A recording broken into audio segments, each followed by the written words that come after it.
बच्चों, अभी तक हम लोगों ने ये पढ़ा कि जब प्रत्यावर्ती परिपथ में केवल प्रतिरोध R जुड़ा हो या केवल संधारित्र C जुड़ा हो या केवल प्रेरकत्व L जुड़ा हो। आज हम लोग पढ़ेंगे जब परिपथ में प्रतिरोध R तथा प्रेरकत्व L लगा हो, ये दोनों जब श्रेणी क्रम में लगे होते हैं तब जो है इसका जो है रेजिस्टेंस कैसा होता है। तो देखिए इसमें एक हम जोड़ रहे हैं इसे रेजिस्टेंस, ऐसे है रेजिस्टेंस R है और एक जो है प्रतिरोध है प्रेरकत्व है ऐसे L है और इसको हम AC सोर्स से ऐसे क्या कर रहे हैं, जोड़ दे रहे हैं। ये है AC सोर्स। यहाँ वोल्टेज दिया गया V बराबर V0 साइन ओमेगा टी। अब ये वोल्टेज जब दिया गया तो इसमें क्या बहेगी, करंट ऐसे फ्लो होगी, दोनों में करंट फ्लो करेगी I। यह हमारा रेजिस्टेंस R है और ये हमारा जो है प्रेरकत्व L है। अब जो है यहाँ पर I करंट R में भी जाएगी और L में भी जाएगी, लेकिन R के सिरे का विभवांतर पोटेंशियल डिफरेंस हम मान लेते हैं VR और प्रेरकत्व जो है इसके सिरे का विभवांतर पोटेंशियल डिफरेंस मान लेते हैं VL, ऐसे VL।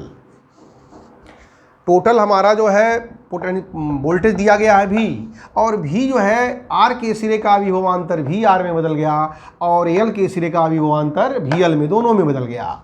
हम जानते हैं कि I करंट जब इससे फ्लो करेगी तो I करंट R में भी जाएगी और L में भी जाएगी, लेकिन आपको बताया गया है जब प्रतिरोध R लगा हो तो इसके अंदर धारा I और वोल्टेज इसके सिरे का विभवांतर VR दोनों किस कला में होते हैं, प्रतिरोध के लिए समान कला में होते हैं। लेकिन जब यही करंट जो है पहुंचेगी यहाँ पर L में तो L के सिरे का विभवांतर VL धारा I से कला में फेज में π/2 क्या होगा, अग्रगामी लीडिंग कर जाता है। इसी को ध्यान रखना है। तो लिख दे रहे हैं हम यहाँ तत्व के सिरे का विभवांतर VL धारा I से कला में π/2 अग्रगामी लीडिंग अग्रगामी होता है। यदि I बराबर I0 साइन ओमेगा टी तो VR का मतलब क्या होगा, प्रतिरोध के सिरे का पोटेंशियल डिफरेंस, यह हो जाएगा V0 साइन ओमेगा टी और VL equal to V0 sine omega t plus π/2। देखिए जब प्रत्यावर्ती परिपथ में प्रतिरोध R तथा प्रेरकत्व L श्रेणी क्रम में जुड़ा हो, प्रतिरोध R और प्रेरकत्व श्रेणी क्रम में जुड़ा हो तो दोनों में समान धारा I प्रवाहित होती है, दोनों में समान धारा I प्रवाहित होती है। परंतु प्रतिरोध के सिरे का विभवांतर VR और धारा I समान कला में होते हैं और प्रेरकत्व के सिरे का विभवांतर VL धारा I से कला में π/2 अग्रगामी होता है। यदि I बराबर I0 साइन ओमेगा टी तो VR बराबर V0 साइन ओमेगा टी, दोनों क्या हैं, समान कला में है और VL बराबर V0 sine omega t plus π/2, यानी धारा I से VL π/2 क्या है, अग्रगामी है। नोट कर लीजिए। VR और VL दोनों का हम ग्राफ अगर खींचते हैं ऐसे फेजर डायग्राम तो इस दिशा में हमारा करंट क्या है, इधर करंट I भी रहेगी और प्रतिरोध R, प्रतिरोध के सिरे का विभवांतर VR, दोनों किस कला में होते हैं, समान कला में होते हैं, एक डायरेक्शन में होंगे। और अगर ऐसे देखा जाए तो ये VL जो होता है इस धारा I से π/2 आगे होता है तो इधर हो जाएगा यहाँ पर VL है और ये VR है। अब दोनों का परिणामी जो है, दोनों का रिजल्टेंट कितना होगा, इसके लिए क्या करना पड़ेगा, हमें एक पैरेललोग्राम बनाना पड़ेगा। ऐसे पैरेललोग्राम, ऐसे पैरेललोग्राम बना दिया और इसका जो डायगोनल होता है ये कहलाता है रिजल्टेंट। यह हमारे पास आ गया, रिजल्टेंट आ गया ये। अगर ये रिजल्टेंट मान लेते हैं V है, रिजल्टेंट को मान लेते हैं हम भी, ये भी है रिजल्टेंट। तो भी की वैल्यू कितनी होगी आपको बता दें। दो वेक्टर हैं, एक है वी एल और एक है वी आर, दोनों 90 डिग्री के एंगल पे हैं।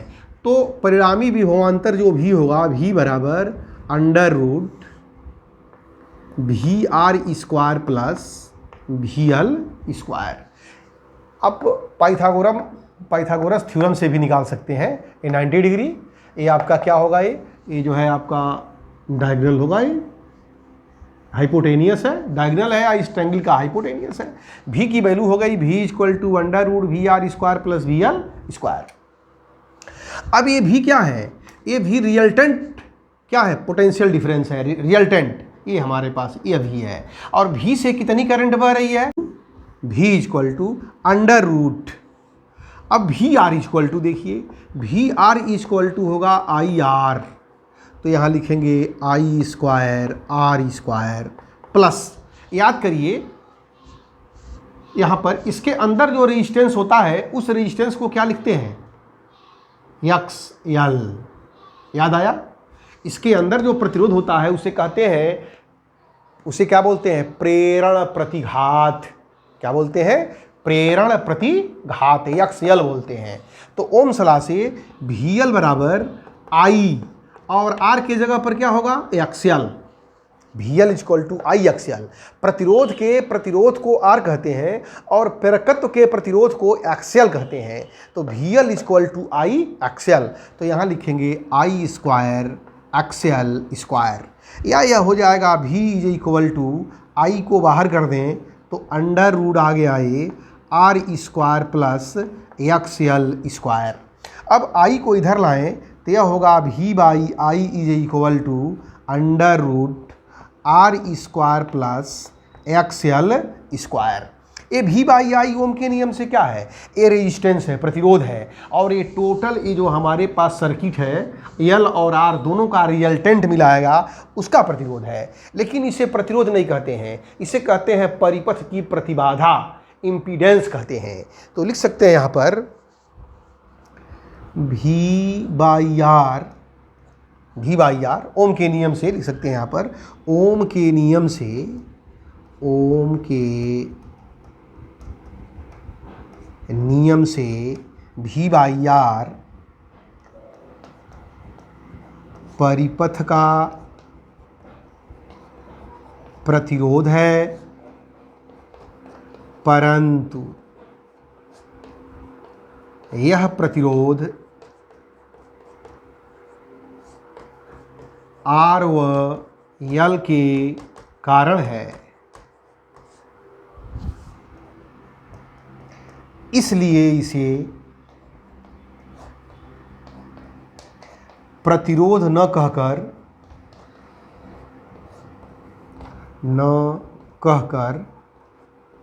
परिपथ की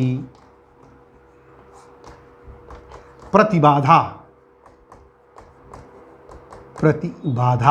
इम्पीडेंस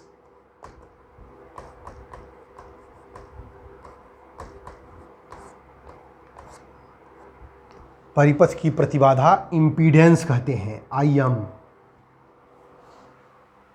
इम्पीडेंस कहते हैं। इसे कैपिटल जेड से व्यक्त करते हैं। अतः परिपथ की प्रतिबाधा, अतः परिपथ की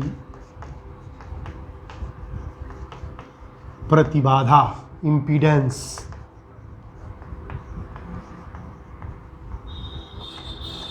Z is equal to, Z V by I के जगह पर क्या लिखेंगे, Z is equal to under root R square plus X L square.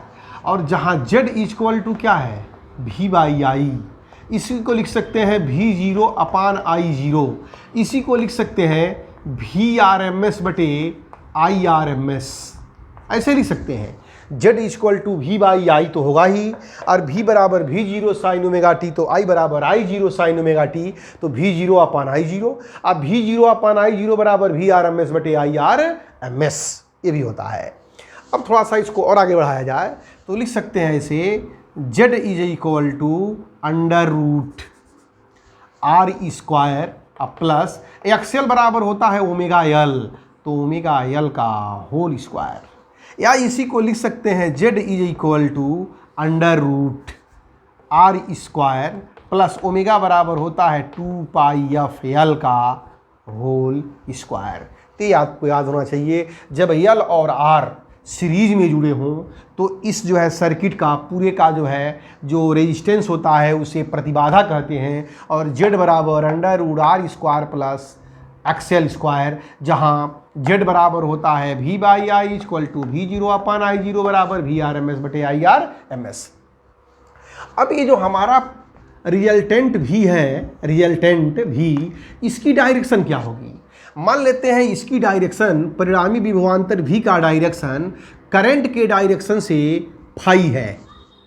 देखिए ध्यान देना है, आर और आई के बीच का दोनों समान कला में है, दोनों किस कला में है? समान कला में है। आई और वी एल किस कला में है? पाई बाई 2 आगे है, लेकिन वी एल और वी आर दोनों मिल करके भी हो गए, तो अब आई और भी के बीच में कलांतर कितना होगा? परिणामी विभवांतर भी और धारा आई के बीच का कलांतर, उसको कैसे निकालते हैं उसे देख लीजिए। यदि परिणामी विभवांतर भी तथा धारा आई के बीच का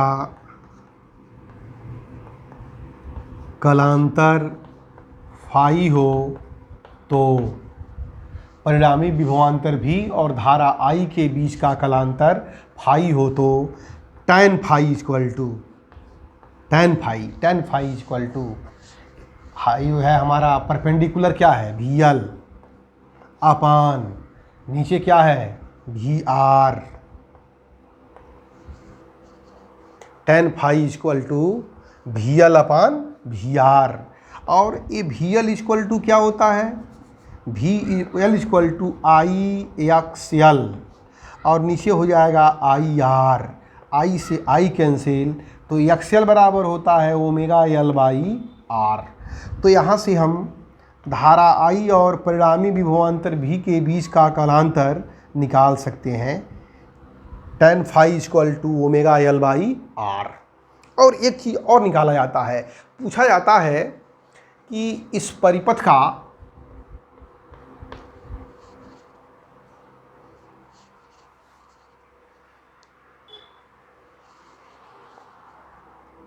शक्ति गुणांक किसे कहते हैं? शक्ति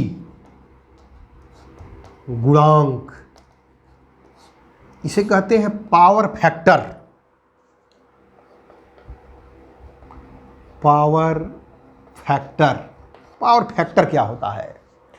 किसी प्रत्यावर्ती परिपथ में परिणामी विभवांतर भी और धारा आई के बीच के कलांतर के कोज्या को शक्ति गुणांक कहते हैं। लिख सकते हैं किसी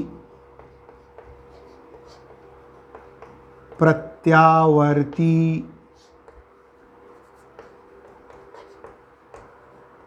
परिपथ में परिणामी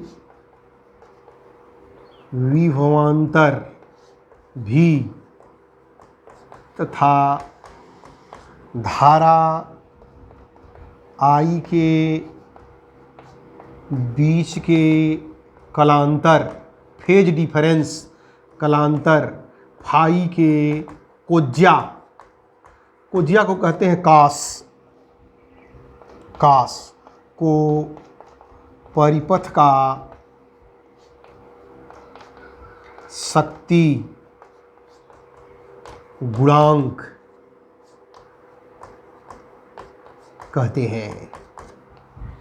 शक्ति गुणांक बराबर शक्ति गुणांक बराबर कास फाई। और इस ट्रायंगल में अगर कास फाई लिया जाए, ये जो ट्रायंगल हमारा है, तो कास फाई इक्वल टू क्या होगा? देखिए कास फाई इक्वल टू क्या होता है?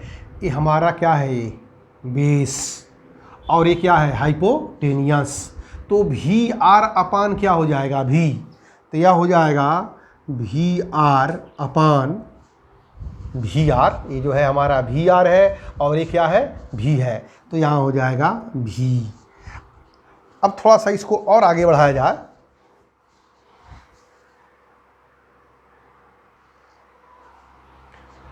तो यहाँ हो जाएगा cos phi equal to V R equal to होता है आई आर, और परिणामी विभवांतर v बराबर अभी लिखाया गया है v बराबर V R square plus V L square, v बराबर under root V R square plus V L square, या इसको लिख सकते हैं ऐसे, ऊपर हो गया आई बाई आर और नीचे क्या हो गया, देखिए अंडर रूट वी आर बराबर होता है आई आर, तो स्क्वायर कर दिया, और वी एल बराबर होता है आई एक्स एल कर दिया, तो इसमें आई स्क्वायर बाहर हो जाएगा, तो आई आर बाई आई, ये आई है, और अंडर रूट आ जाएगा आपका क्या, R square plus X L square, I से आई कैंसिल, ऊपर हो गया आर और नीचे इतने को जेड बोलते हैं, तो आर बाई जेड।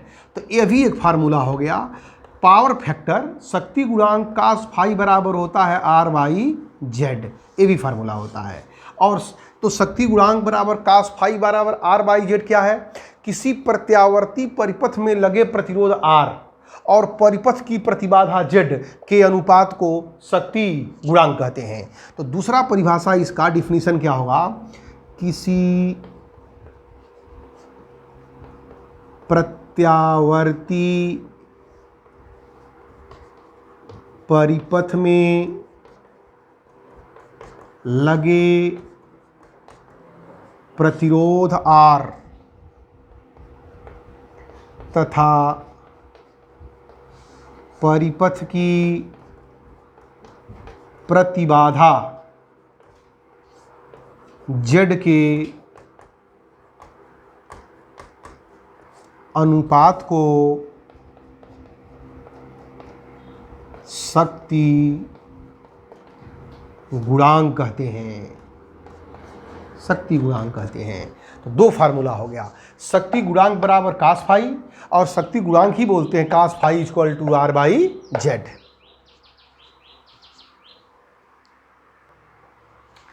क्वेश्चन दिया है, एक परिपथ है, सर्किट है, इसमें एल लगा है और आर लगा है। एल के सिरे का जो विभवांतर है, यहाँ पर हम लिख दे रहे हैं एक्स एल, एल के सिरे के विभवांतर को क्या लिखते हैं, सॉरी वी एल, और आर के सिरे के विभवांतर को क्या लिखते हैं, वी एल और वी आर दिया हुआ है। और कह रहा है इसमें जो है 2 एम्पियर की धारा ऐसे जा रही है, तो बताइए स्रोत की वोल्टता कितनी होगी, भी का मान कितना होगा, और परिपथ की प्रतिबाधा कितनी होगी। तो देखिए यहाँ पर एल और आर है, तो परिपथ की जो वोल्टता होती है, परिणामी विभवांतर v बराबर अंडर रूट आपको लिखाया गया है V R square plus V L square under root, V R की वैल्यू है 200, तो 200 का स्क्वायर अब प्लस 240 का स्क्वायर, यह बराबर हो जाएगा अंडर रूट, यह हो जाएगा 4 1 2 और कितने 0 4 0 प्लस 00 और 24 का स्क्वायर कर देना है, तो 16 9 8 4 6 7 5 5 7 6। अब इसको जोड़ दिया जाए तो अंडर रूट 00 तो 00 और 76 तो 76 और ये क्या हो जाएगा 9, v equal to under root 97600, यह हो जाएगा 260 वोल्ट। v इक्वल टू आ गया 260 वोल्ट, ये निकल गया स्रोत की वोल्टता। अब क्या पूछा है, परिपथ की प्रतिबाधा। तो याद करिए फार्मूला बताया गया है, z बराबर होता है v बाई आई भी होता है, v0 अपान आई 0 भी होता है, और V R M S upon I R ms भी होता है। तो यहाँ से z is equal to v की वैल्यू है 260 और I की वैल्यू कितना दिया है 2 एम्पियर, तो z बराबर हो जाएगा 130 ओम, इतना ओम होगा।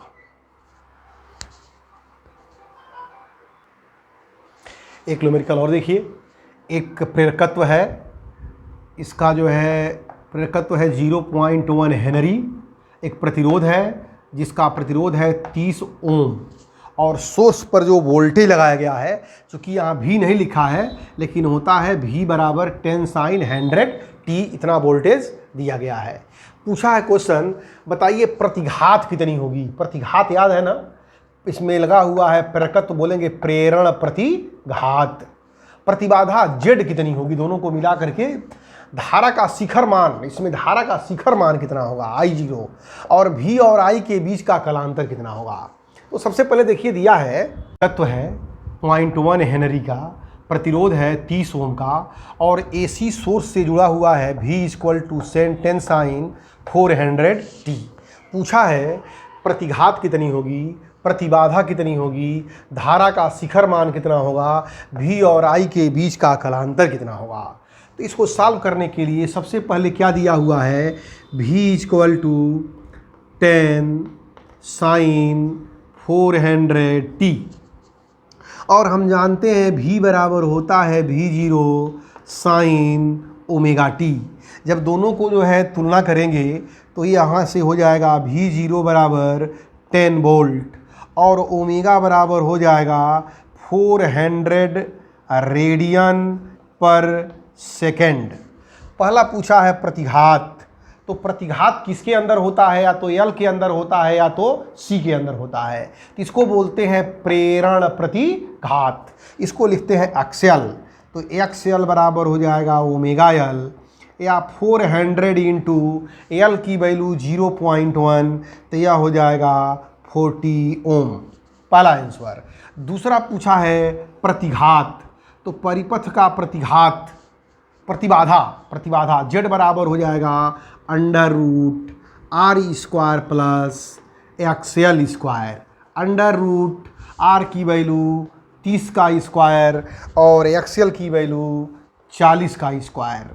तो 30 का स्क्वायर होता है 900 और ये हो जाएगा 1600 और यह हो जाएगा 16 9 2500, यह हो जाएगा 50 ओम।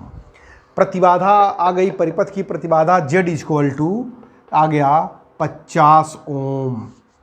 धारा का शिखर मान पूछा है नंबर 3, तो नंबर 3 के लिए देखिए क्या करेंगे, याद करिए Z बराबर होता है V0 अपान I0।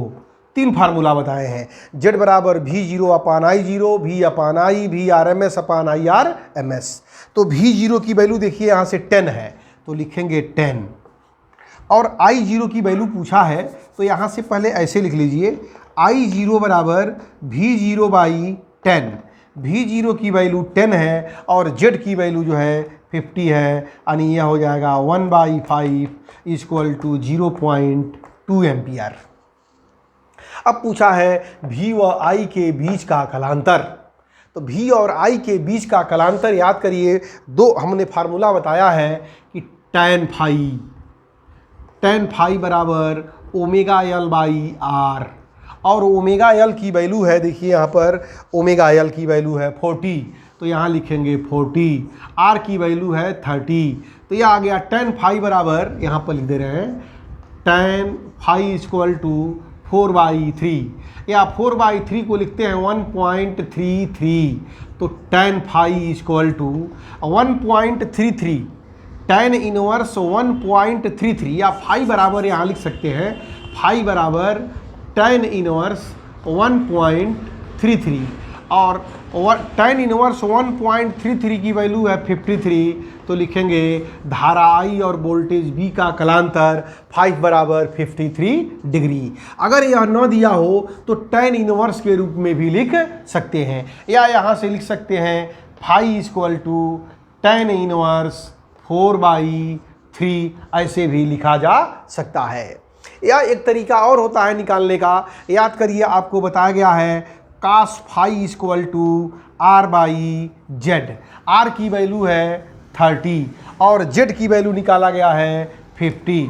तो यहाँ से हो जाएगा phi equal to cos inverse 3/5, दोनों लिख सकते हैं, इसमें कोई दिक्कत नहीं है। धारा और वोल्टेज के बीच का कलांतर phi equal to cos inverse 3/5 या धारा और वोल्टेज के बीच का कलांतर phi equal to tan inverse 1.33 या फाई इक्वल टू 53 डिग्री।